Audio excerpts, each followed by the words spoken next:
कुठल्याही ऋतूमध्ये खाता येणारे चटपटीत कमी तेलाचे पौष्टिक असे वडे जर मिळाले तर मजा येईल ना। आज आपण चवळीचे म्हणजे तांदूळ साजे वडे आपण पाहणार आहोत। यासाठी कुठलं साहित्य लागतं, हे किती लवकर होतं ते असं छान मी तुम्हाला दाखवते। तुम्ही नक्की करून पहा, तुम्हाला खूप आवडतील।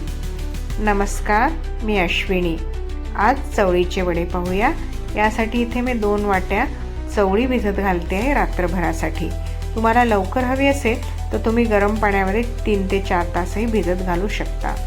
आता बघा, एक थंड पाण्यातच भिजत घालून मी रात्रभरासाठी ठेवलं। आता सकाळी पहा कशी झाली आहे ती। आता बघूया, ही छान बोट चेपी झालेली आहे, म्हणजे चांगली भिजत गेली आहे। आता मी त्याला स्वच्छ धुतलं आणि पाणी बदलून मग या कुकरला कमी पाण्यामध्ये 3 शिट्ट्या करण्यासाठी इथे लावून दिलेला आहे। शिजली म्हणजे त्याची चवही चांगली येते, पचायलाही हलकी होते। यासाठी याला शिजवून घेणं खूप आवश्यक आहे। आणि इथे 1 पावभर असा मी तांदूळजा घेतलेला आहे। इथे कोथिंबीर, हिरवा लसूण, 2 हिरव्या मिरच्या आणि बीट असं हे साहित्य। आता बघा, 3 शिट्ट्यामध्ये आपल्याला चवळी शिजलेली दिसते आहे। याला बरबटी सुद्धा विदर्भामध्ये म्हणतात। कोणाला जर कन्फ्युजन असेल तर बरबटी म्हटलं तरी पटकन लक्षात येईल। छान शिजलेली आहे। ही थोडीशी थंड होऊ द्यायची आणि मॅशरने त्याला मॅश करून घ्यायचं। याला आपल्याला अर्धवटच अशी खूप अगदी लगदा नको आहे, थोडीशी चवळी दिसावी आणि थोडंसं बारीक व्हावं असं एक साधारण हे आपल्याला साहित्य लागतं। हे साधारण कोमट थंड होऊ द्यायचं आणि मगच यात बाकीचं साहित्य घालायचं, नाहीतर मग त्याला पाणी सुटतं आणि मग त्याला जास्तच आपल्याला बाइंडिंगसाठी मग दुसरे काही पदार्थ घालावे लागतात। आपल्याला ह्याची जास्तीत जास्त चव हवी असते, म्हणून हे थोडंसं थंड झाल्यावर घालायचं। एका मोठ्या भांड्यामध्ये मी हे ट्रान्सफर करून घेते आहे ही चवळी। आता यात एक साहित्य घालूया। यात मी साधारण मोठ्या आकाराचे 2 उकडलेले बटाटे घातले आहेत। हे उकडलेले बटाटे बाइंडिंगसाठी कामी येतात आणि चवही चांगले आणतात। त्यासाठी हे असे कोरडे शिजवलेले छान म्हणजेच उकडलेले बटाटे घ्यायचे। साधारण ओबडधोबड असे बारीक करायचे, खूप अगदी लगदा करायचा नाही। आता यात आपण निवडलेली स्वच्छ धुतलेली अशी कोथिंबीर घालतो आहे। ती सुद्धा अशी रफली चॉप करायची। त्यानंतर तांदूळजा सुद्धा तसाच अर्धवट असा रफली चॉप करून घ्यायचा, म्हणजे त्याची चव छान लागते। पहा, हे छान साधारण जाडसर चिरून घेते आहे मी आणि हे आता एकत्र हलवते आहे, म्हणजे याच्यामध्ये आपल्याला जे साहित्य टाकलं आहे ते एकमेकांमध्ये मिसळण्यासाठी मदत होते। तांदूळचा, चवळी हे सगळे पौष्टिक घटक आहेत। त्यासोबत हा एक अजून पौष्टिक घटक म्हणजे राजगिरा। हा अख्खा राजगिरा आहे। या राजगिऱ्यामध्ये बरेचसे पौष्टिक घटक असतात, म्हणून बेसन पिठाऐवजी मी आज हे घेतलं आहे इथे। आता याला आपण मिक्सरमध्ये बारीक करून घेतलं आणि तुपावर चांगलं हे पीठ भाजून घेणार आहोत। आता बघा, यासाठी मी इथे 1.5 कप राजगिऱ्याचं पीठ घेते आहे। हे छान तुपावर तांबूस लालसर भाजून घ्यायचं, त्याचा कच्चेपणा जाऊ द्यायचा, म्हणजे याची चव खूप छान लागते। हे चांगलं भाजून घ्यायचं। भाजल्यानंतर काय करायचं की यात थोडंसं पाणी घालून याला चांगला वाफ येऊ द्यायची, चांगला शिपकावा चांगला द्यायचा याला आणि वाफ येऊ द्यायची आणि ते चांगलं शिजवून घ्यायचं। तर बघा, हे कोमट पाणी मी टाकलेलं आहे यात आणि हे आता मी थोडंसं वाफ काढायला मंद आचेवर ठेवून देणार आहे आणि मग तोपर्यंत आपल्याला वड्यांची बाकीची तयारी करायची आहे। यात मी कुठल्याही प्रकारचं मीठ घातलेलं नाही आहे, आपण मीठ नंतर घालणार आहोत।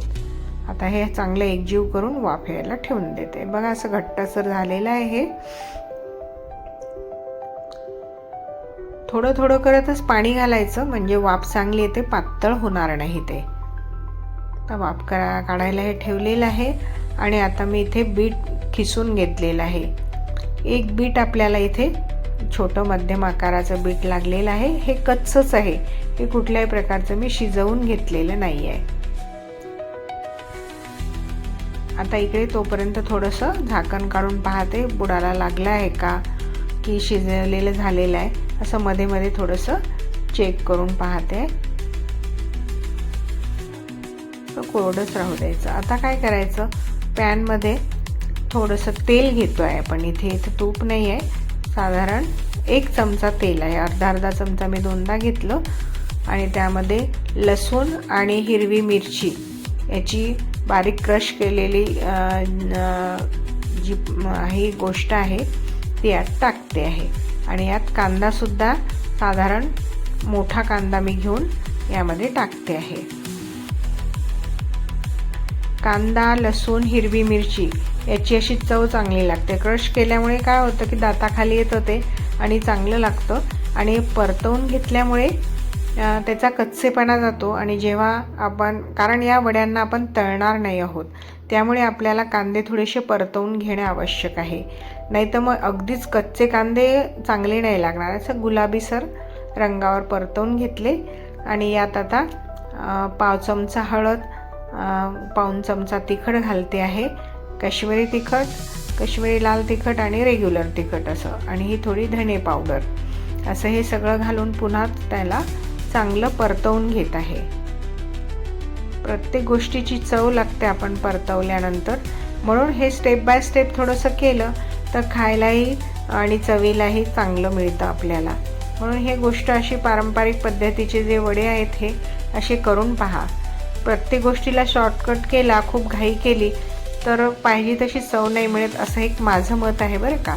आपण काही वेळेस तर क्विक रेसिपी करतोच, पण काही वेळेस अशाही रेसिपी करून पाहायच्या, म्हणजे ती प्रॉपर पारंपरिक चव आपल्याला मिळते. आता जे घेतलेलं साहित्य होतं ते साहित्य छान यात परतवून घ्यायचं आहे. तुम्ही पाहिलं असेल मी तेल खूपच कमी घातलेलं आहे आणि कमी तेलामध्ये सुद्धा हे किती छान चवदार वडे होणार आहेत ते तुम्हाला करून पाहिल्यानंतर नक्कीच समजेल. आणि मला तुम्हाला काय वाटलं ते मला कमेंटमध्ये नक्की सांगा. तुम्हाला कसे वाटले, चवीला कसे होतात हे वडे, आवडले का तुम्हाला, हे मला नक्की सांगा. आणि चॅनलला सबस्क्राईब पण करा. बघा आता हे साहित्य मी परतवून घेते आहे आणि याला वाफ काढायची आपल्याला. याचा कच्चेपणा, कुठल्या भाजी आपण कच्ची घातलेली आहे या चवळीची भाजी, त्यामुळे याला वाफ येणं आवश्यक आहे. आणि थोडासा मीडियम टू हाय फ्लेमवरतीच हे परतवून घ्यायचं. मध्ये चेक करत राहायचं बुडाला लागतं आहे का, मध्येच मग बारीक गॅस केला तरी चालतो. मोठा गॅस यासाठी ठेवायचे त्याची फ्लेम गॅसची की पाणी सुटत नाही. आपल्याला पाणी सुटलं एकदम तर मग खूप लगदा होतो आणि पाहिजे तसं टेक्स्चर आपल्याला वड्याचं मिळत नाही. आपण साधारण समोस्यामध्ये कसं करतो, बटाटे खूप बारीक करत नाही, त्याला थोडेसे ओबडधोबड ठेवतो, तसेच बटाटे यात हवे असतात आपल्याला. आणि बाकी भाज्याही पण. खूप वेगळ्या प्रकारचे हे वडे मी जेव्हा गाड्यावरती खाल्ले तेव्हा मला असं वाटलं आपण हे नक्कीच घरी करून पाहायला हवं. कारण गाड्यावरचं नेहमी खायचं म्हणजे त्यांचं तेल किती दिवसांचं काय, असे मनात एक थोडीशी शंका डोकावते ना, त्यासाठी म्हटलं आपण घरी करूया. आता इथे मी 1 चमचा आमचूर पावडर घालून घेते आहे आणि याला पुन्हा हलवून घ्यायचं. इथे गॅस आता साधारण मोठाच हवा आपल्याला, म्हणजे पाणी सुटत नाही, पहिल्यांदा जसं सांगितलं त्याप्रमाणे. हे बघा असं आहे, मोठा गॅस सध्या राहू द्यायचा. मध्येच बारीक, मध्येच मोठा असा करत करत छान परतवून घ्यायचं. आणि जे बीट घेतलं होतं आपण ते आता यात छान घालून घेऊया. हे बीट कच्चंच आहे त्यामुळे आपल्याला याला पण वाफ काढायची आहे. यासोबतच आता चाट मसाला घालते आहे, साधारण 1/2 चमचा. याने चव आपल्याला छान चटपटीत येईल. कारण आपल्याला वेगवेगळे हे साहित्य घालायचं आहे, हे वडेसुद्धा चटपटीत हवेत आणि त्याची चव देखील. आता हे काळं मीठ, आपलं जे ब्लॅक सॉल्ट म्हणतो आपण ते, आणि साधारण आपलं रेग्युलर जे मीठ आहे ते सुद्धा इथे घालतो आहे. आपण मीठ हे आता शेवटी घातलं आहे. आधी कुठलाही पदार्थ पहिल्यांदा शिजवला त्यात आपण मीठ घातलेलं नव्हतं, कारण आपल्याला जास्त पाणी सुटायला नको होतं, परंतु चव यायला हवी होती, म्हणून आपण आत्ता मीठ घातलं. आता हे झाकून ठेवूया. थोडीशी अगदी 5-1 मिनिटांची वाफ आणायची, म्हणजे हे सारण आपल्याला तयार मिळणार. आता हे सारण आपण एका मोठ्या भांड्यामध्ये काढून घेऊया. हे गरम असल्यामुळे आपल्याला थोडंसं थंड करून घ्यावं लागेल, कारण आपल्याला याचे वडे करायचे आहेत. आता बघा, हे असं साधारण भरपूर साहित्य झालेलं आहे. रंगसुद्धा सुरेख आलेला आहे. आता जो राजगिरा आपण शिजवून घेतला होता तो सुद्धा यामध्ये घालायचा आहे. आता थोडासा मोकळा करून घ्यायचा, तो असा एकजीव झालेला आहे तो. आणि मगच यामध्ये पुन्हा एकदा आपल्याला राजगिरा जेवढा आहे तेवढंच मीठ घालायचं आहे. आता हे थंड झालेलं आहे, त्यामुळे आता मीठ आपण त्यात घालू शकतो. मीठ घालायचं, कारण आपण मीठ शेवटी घालतोय, आपल्याला पाणी सुटायला नको. आणि साहित्य हे वेगवेगळं आहे, या वेगवेगळ्या टेम्परेचरवर हे शिजतं. त्यामुळे काय होतं की पहिल्यांदाच आपण प्रत्येक वेळेस मीठ घालत गेलं तर मिठाचा अंदाज देखील आपला चुकू शकतो. त्यामुळे मीठ हे असं शेवटी घालायचं. आपण साधारणतः 2 वेळेस इथे मीठ घातलेलं आहे. आणि चाट मसाल्यामध्ये सुद्धा मीठ असतं, ते सुद्धा लक्षात ठेवावं. आता बघा, लाडूच्या खालोखाल असे छान असे पॅटिसच्या आकाराचे हे मी पहिल्यांदा वडे करून घेते आहे. आता हे सगळे वडे आता करून घ्यायचे आणि मग आपल्याला राजगिऱ्याच्या पिठात हे घोळवून घ्यायचे आहेत. म्हणजे जेव्हा आपण ते शॅलो फ्राय करू तेव्हा असे खरपूस त्याची चव लागेल आणि असे एकदम तेलकट होणार नाहीत. तर हे सगळे अशा आकारात साधारण मोठेच हे वडे करायचे. म्हणजे काय होतं की खाताना 2-3 खाल्ले तरी आपलं भरपूर असं पोट भरून जातं. आता बघा, हे एक करत मी इथे तुम्हाला दाखवते कसे वडे केले. आता बघा, हे असं आपण साधारणतः या राजगिऱ्याच्या पिठामध्ये असं घोळवून घ्यायचं आणि बाकी वडे असे सगळे आता करून घेणार आहोत. एकदा तयार ठेवलं आपण असं हे करून की मग आपल्याला काय होतं की करताना भरभर एकदम होऊन जातात. हे पहिले जसे असे वडे केलेले पुन्हा तुम्हाला दाखवते आहे. राजगिऱ्याच्या पिठामध्ये आपण नंतर घोळवून घेणारच आहोत. आता बघा, हे सगळे एक करत माझं इथे सगळं करून तयार होत आहे.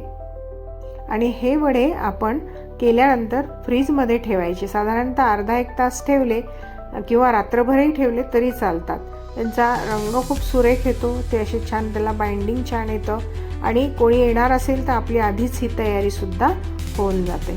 आता बघा, मी रात्रभरासाठी हे फ्रीजमध्ये ठेवले होते, दुसऱ्या दिवशी काढले तर किती सुंदर गोड असा रंग आलेला आहे. याला असा गुलाबीसर छान रंग आला आहे. हे नॉर्मल टेम्परेचरला साधारण येईपर्यंत फ्रीजच्या बाहेर काढून ठेवायचे. आता हे दही घेतलेलं आहे मी, साधारण पावभर दही घेतलं आहे, आम्हाला जेवढं आवश्यक होतं तेवढं. आणि याला थोडं पाणी घालून असं एकजीव करून घेत आहे, घुसळून घेतल्यासारखं. या वड्यांना साधारणतः पातळच दही लागतं, एकदम ताक नाही पण पातळ दही. आता थोडंसं दह्याला चव येण्यासाठी साखर आणि मीठ घालून घेते आहे मी आज. आणि आपल्याला हे हलवून घ्यायचं आहे.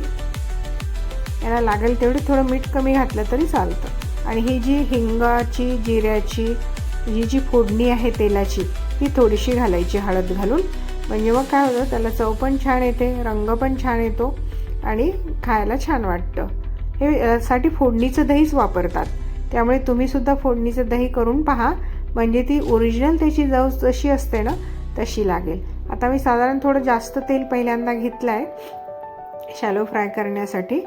आपल्याला अगदीच थोडेसे वडे परतवून घ्यायचे आहे त्यामध्ये आणि लगेच काढून घ्यायचे.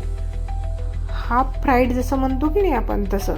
त्यानंतर आपल्याला पुन्हा हे वडे एकदा पुन्हा भाजून घ्यायचे आहेत. मी आता हे तेल तळून नाही म्हणत आहे, भाजून घ्यायचे आहेत आपल्याला. हे सगळे वडे परतवून घेते मी अगदी 2 ते 5 मिनटं. आणि आता हे असे परतवलेले हे जे वडे आहेत याला असं आपल्याला दाब देऊन पसरवून घ्यायचं आहे. हे असेच दिसले पाहिजे, एकदम थोडेसे फुटल्यासारखे. आता याच्यात पॅनमध्ये तेल, कुठल्या प्रकारचं तेल नाही आहे. आणि हा जो नॉनस्टिकचा पॅन आहे हा खूप छान आहे, याला अगदी कमी तेल लागतं. आता हे जे तेल आपण शॅलो फ्रायमध्ये जे होतं की नाही तेच तेल याला गरम करताना सुटत आहे. त्यामुळे अगदी छान खरपूस भाजल्या जात आहेत, आतून नरम आणि वरून खरपूस असे सुंदर हे वडे लागतात. हे फोडणीचं दही यात छान असे बुडवून खा किंवा चमच्याने एखाद्या प्लेटमध्ये घेऊन तुम्ही खा. तुम्हाला हवे तसे तुम्ही खाऊ शकता. केळीच्या पानावर हे वडे खूप सुरेख लागतात. अशा मिरच्या भिजवून ठेवायच्या, मिरच्याची एक प्रकारची वेगळी चवही लागते. कोणाला मिरचीवरून खायची असेल तर ते खाऊ पण शकतात.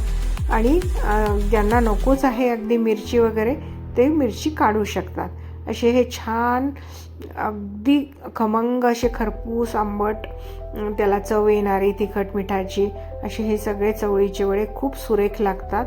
तुम्ही नक्की करून पहा, तुम्हाला हा पदार्थ नक्की आवडेल। मला